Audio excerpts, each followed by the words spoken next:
Want to see what it looks like? Take a look at the EU. The EU. I was just speaking at an international conference, and one of the other speakers was President Václav Klaus of the Czech Republic. And he said that they did everything they could to get out of the Soviet Union. They struggled, and they finally achieved their freedom. And all they wanted to do was to be part of the EU. And they became part of the EU, and he said, now we're under the thumb of Brussels. This is what it looks like. The EU started with a trade agreement. So, the United Nations has a policy. This is their policy on land use. It was established in 1976. And you've seen this. I know you've heard this. You've seen it, but you need to really know it. And that is that land cannot be treated as an ordinary asset, controlled by individuals, and subject to the pressures and inefficiencies of the market. Private land ownership is a principal instrument of the accumulation of wealth. And therefore it contributes to social injustice. Public control of land use is indispensable. Public control of land use is indispensable. And you know, if you've got any doubts about this, you just look at the 2005 United States Supreme Court Kelo decision. What did that do? Some people think that what that decision did was it meant that your government could take somebody else's property, someone's property, and give it to somebody else. No. We already had that. It's called redevelopment. No, what the Kelo decision did, under the Fifth Amendment of the Constitution, where you are guaranteed just compensation for the taking of your property by the government for a public use. Public use. What did it do? It redefined public use to anything that your government thinks it is. That's what happened. The end justifies the means. That is a communitarian law. The end justifies the means. That is the end of private property. That is the goal. That is the goal. And now we get to the wildlands. And believe me, that's where you live. If you're not living in Seattle, you're in the wildlands. And I'll tell you what, Seattle's going to be in the wildlands too. Because we're talking about really moving people in. Some of these larger cities are the interim cities. Because this plan is really serious about moving you into high-density urban centers. And you know what? This plan is made by people who live in the city. And if you fly over our great nation and look down, as I have been doing all this last year and a half or so, what do you see? You see that you live in an agricultural country. You live in a nation of open space.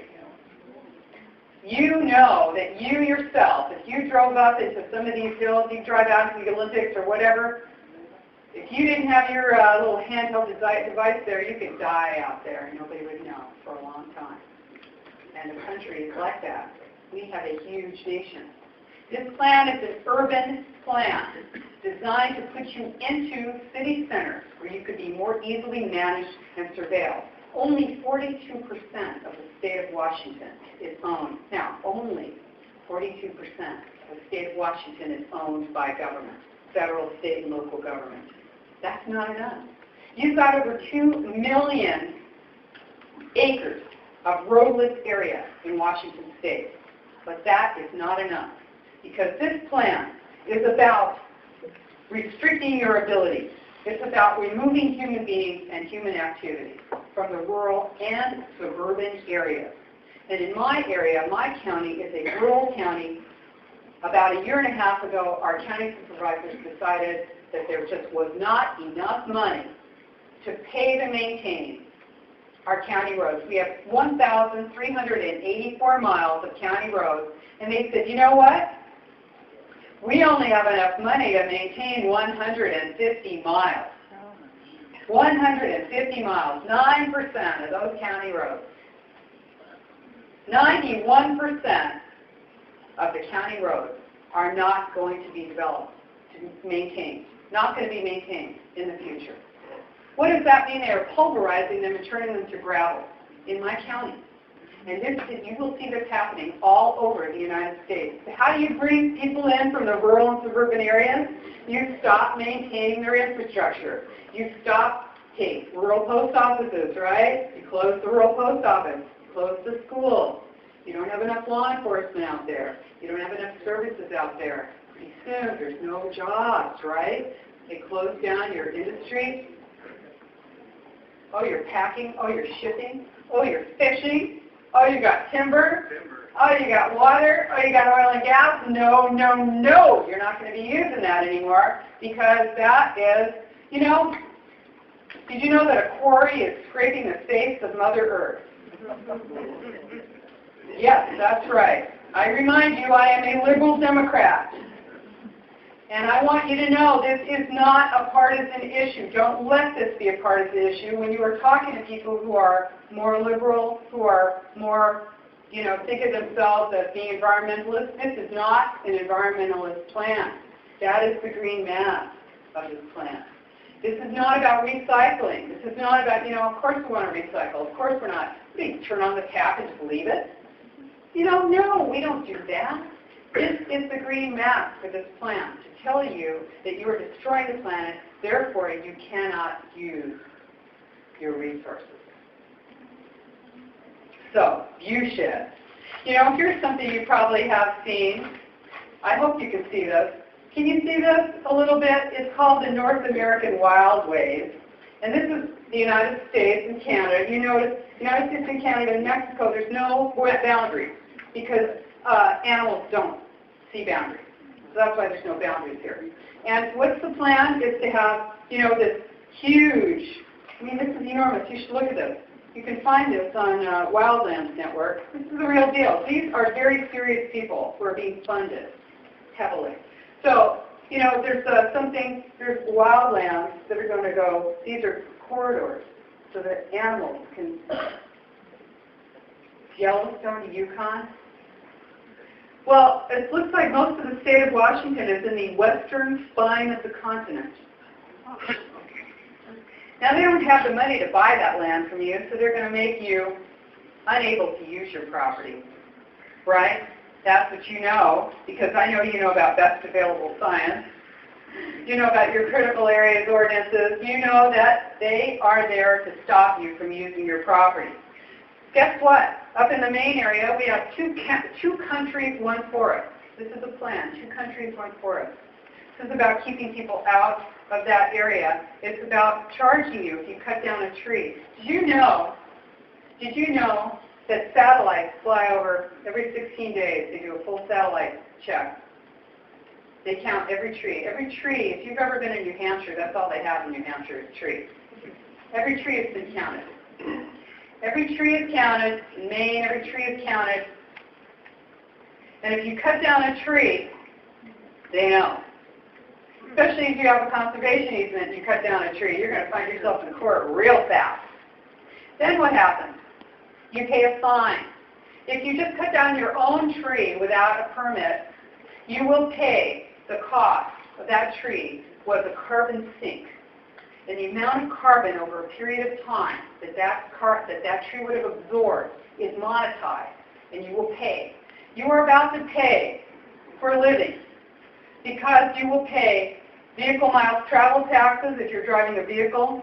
You will pay for travel. If you fly, they are monetizing our exhalation. This is the plan. So,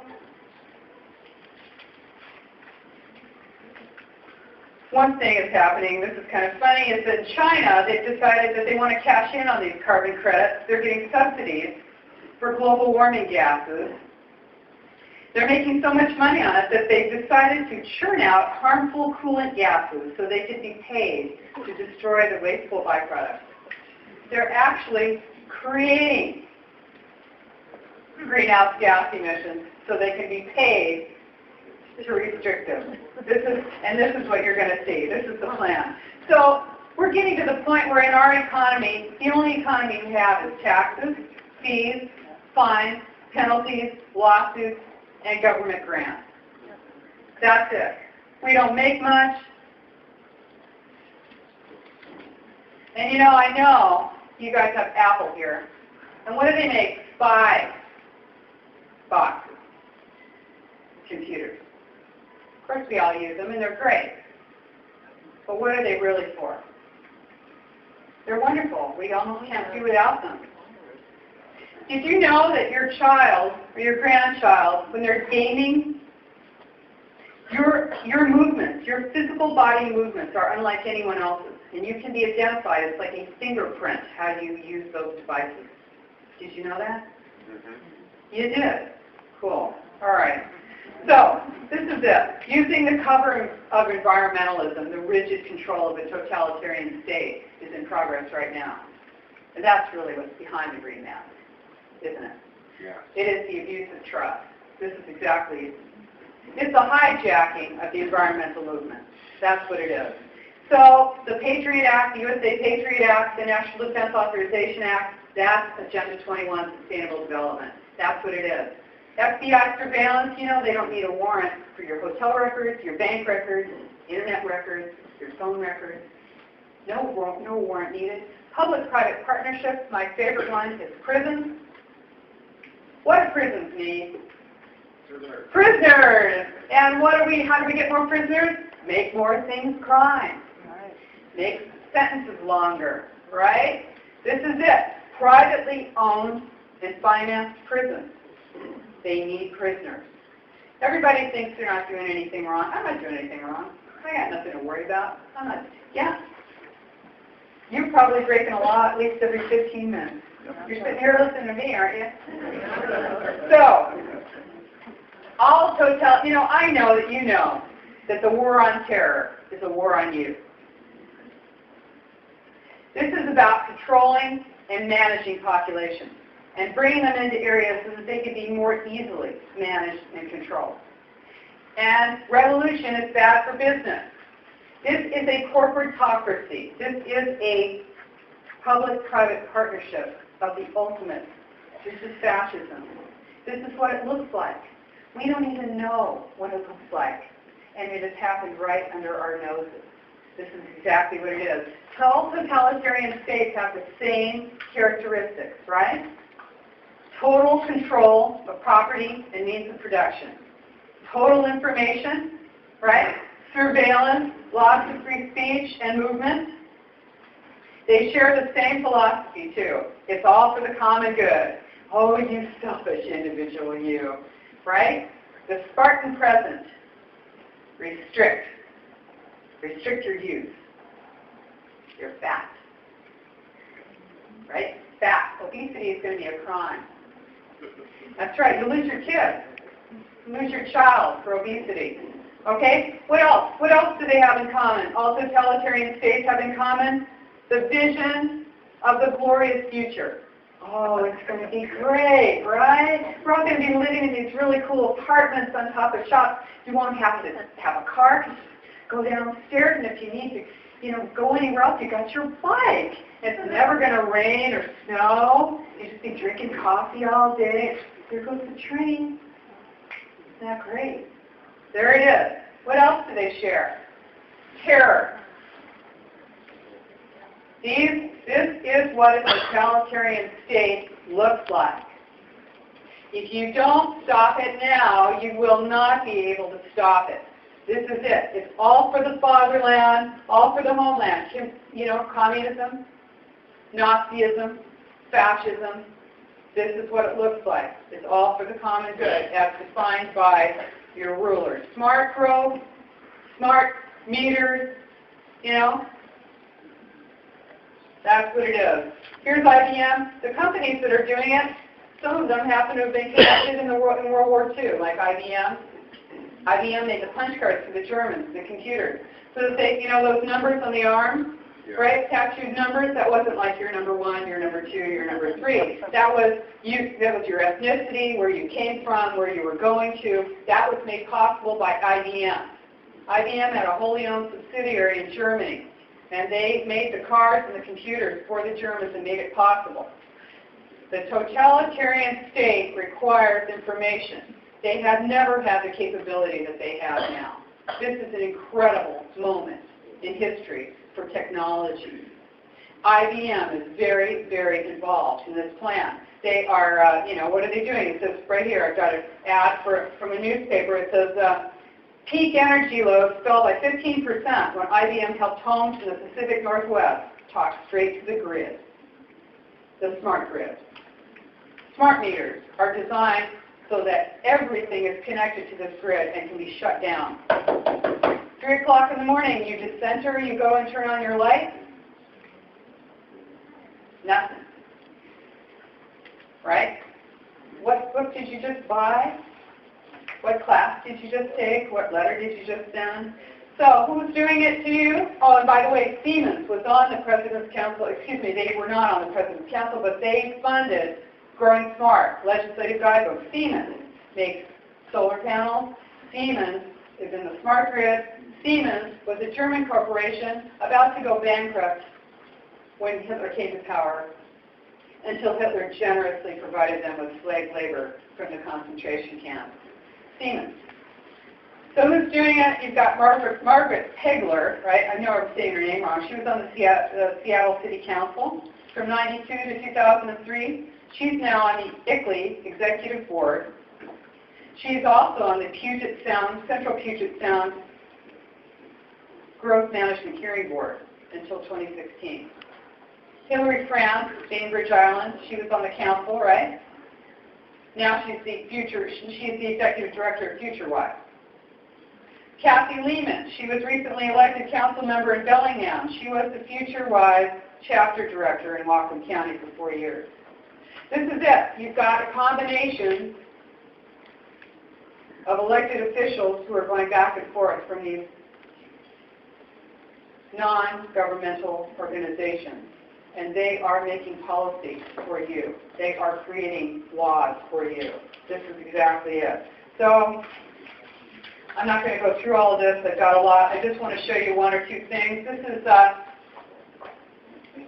is from Bank of America, removing roadblocks to smart growth. Bank of America, removing roadblocks to smart growth. This was a seminar they put on with the American Bar Association. Does that look good? Can't you just wait to move in there? Oh my goodness, I can't wait to move in there. How about you? All right. Now, this is why you're going to read in the New York Times that I am a nut, right? Because the American Planning Association knows they're at war. This is a war. The American Planning Association just put out a 12-week-long communications boot camp for planners. And they said, hey, whoa, they're getting hit. They know what's going on. We better do something. What are we going to do? We're going to change our jargon. We're going to call it quality growth.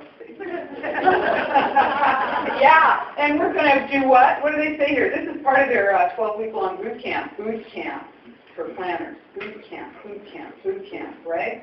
What did they do? They said inoculate elected officials. This is a key strategy. Inoculate elected officials. If I was an elected official, I'd be pretty pissed off. But I'm not, am I? Cultivate influentials.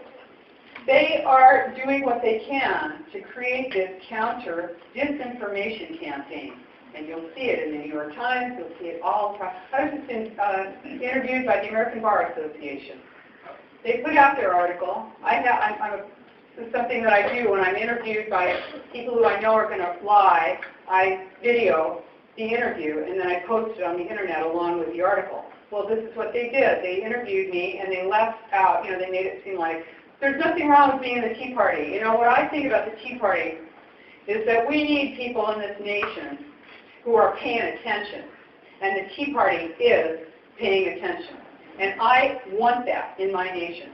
I don't care if we don't agree on every issue. That is irrelevant to me. What I want to see is people who are out here instead of watching TV. People who are up and willing to fight and speak out. People who have courage.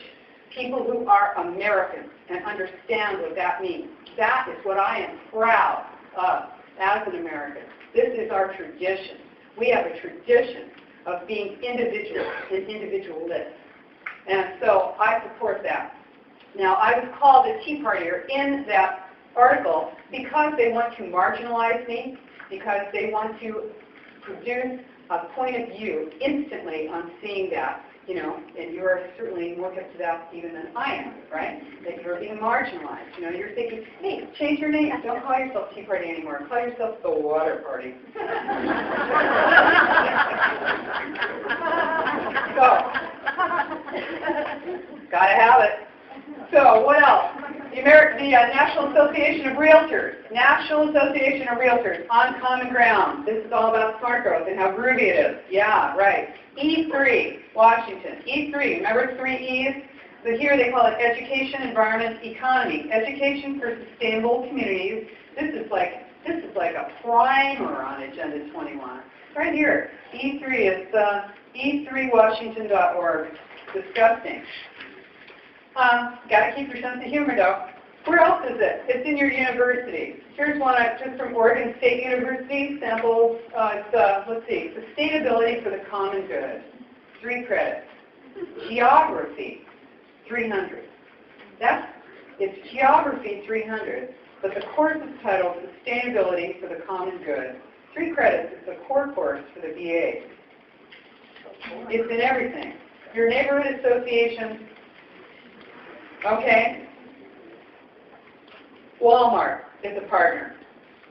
Check to see if your church is a partner. If your pastor is talking about sustainable development, go have a chat with your pastor, right? Community-oriented policing, that's under the Department of Justice. That has got spine on you.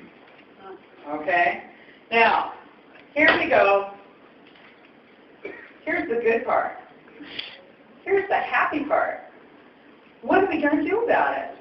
Yeah, all right. Now, you might be thinking, you know, I don't blame you if you feel overwhelmed. Who isn't overwhelmed? Are you kidding? This is an assault.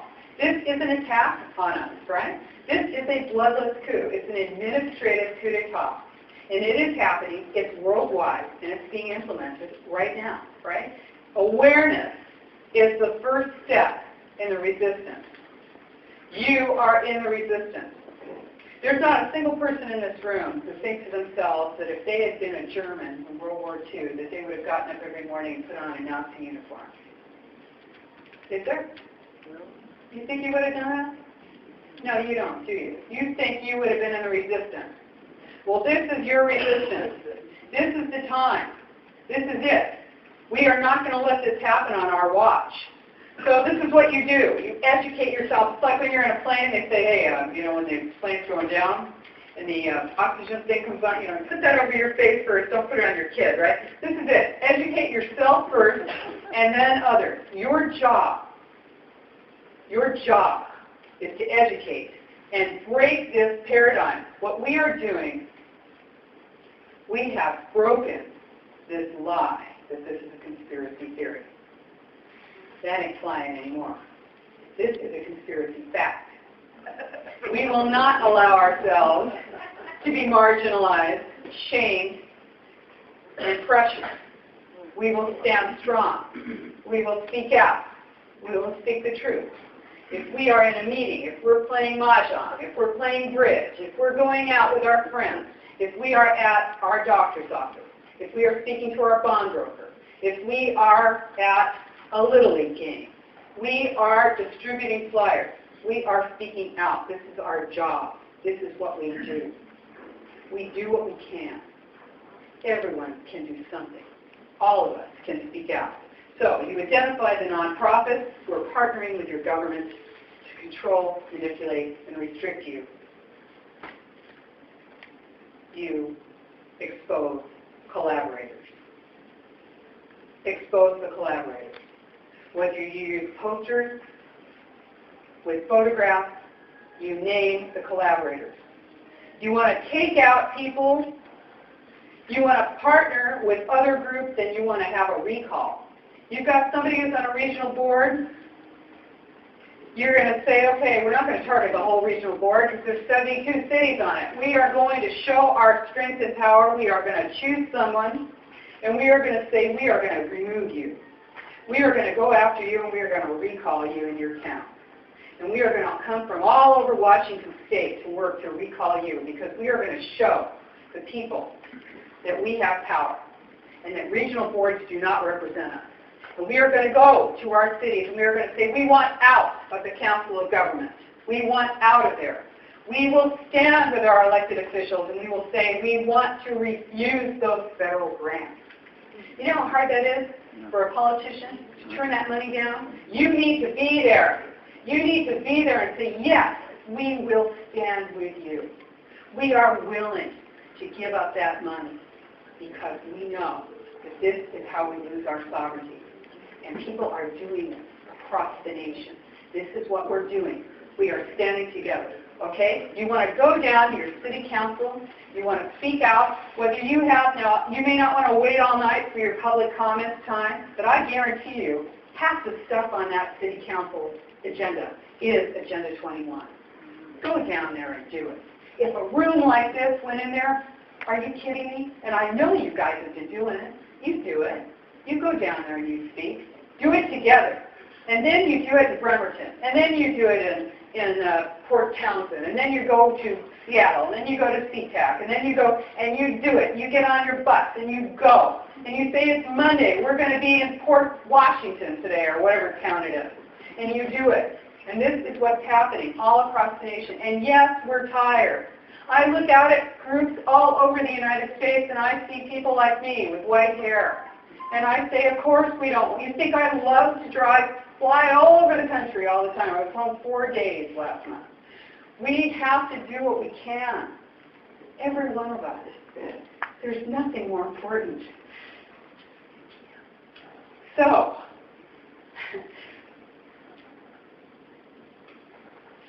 we have flyers. You know, this doesn't sound like it's going to work, but it does. You can do a lot with a flyer.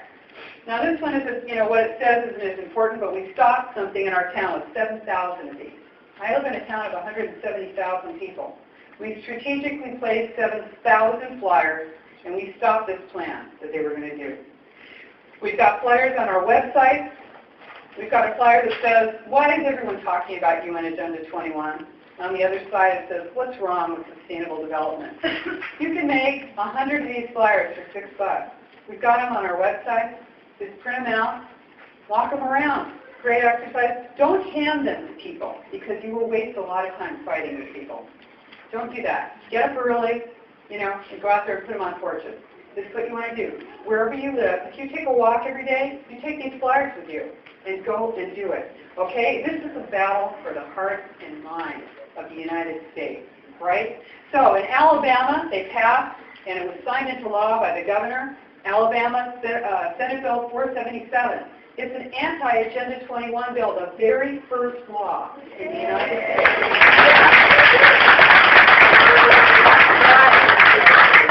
Yeah, what does it say? It's the property rights amendment or something like that. I mean, we thought we had property rights. You have to write an amendment for this. It's no money for any Agenda 21 plan. I'm sure it'll be litigated, but we have to do it. We have to do it. When you find someone on your council that you can support, or someone who's running for office, who's speaking the truth, you want to support that person. You want to tell them, too, that if they do not, when they get into office, if they don't do what they said they're going to do, you're going to recall them so fast, their head's going to spin. We have had this. We are taking back our country. Yeah. We are kicking ICLEI out of our cities, and we are purging Agenda 21 from our laws and our statutes. We are cleaning out our laws, okay? If you're a member of the Board of Realtors, of a union, refuse to pay your dues or pay them under protest and tell them why, because they are supporting Agenda 21. Okay, so we're pretty much there. I want to show you something. This is, you guys may know, this is the Kitsap Alliance of Property Owners. They put out a postcard. I don't know how much it costs. Maybe somebody here knows how much it costs. Bob, I don't know if you know, but this was very effective. This is about the Shoreline Master Plan. You know, you can do a lot, if you live, especially if you live in an area where it's just not that easy to walk stuff around. Collect some money and make flyers or postcards. and get the information out to people. You can do this. Sometimes it only costs about $5,000 or $6,000. If you don't want to do anything, and whether you're job sensitive or you just don't feel like it, get out your checkbook. This is the time to pay up. I don't enough to write a check and write a check. People like me who are going around, I go all around the United States. I try and speak for free as much as I can to universities. I want to speak to as many young people as possible. I appreciate when young people come to my speeches, and I am going to Western Washington University in October, and it's intense. You know, I'll tell you, it's not easy to do speeches to universities. And I get heckled. The thing is, you have to have courage, and I know you do. So we're going to do this together. I know that you're going to do this with me, that you're on board, that you are on board with the United States of America, that you're on board with the world, because this is a huge, grassroots, nonpartisan resistance movement, and it is everywhere, and it is happening now. It is really building, and I want you to stand up and say, yes, I will participate, I will do whatever I can do. I am there, I am with my nation, I will save my country. And not on my watch. I will not allow this to happen on my watch. So let's do it. Let's do it.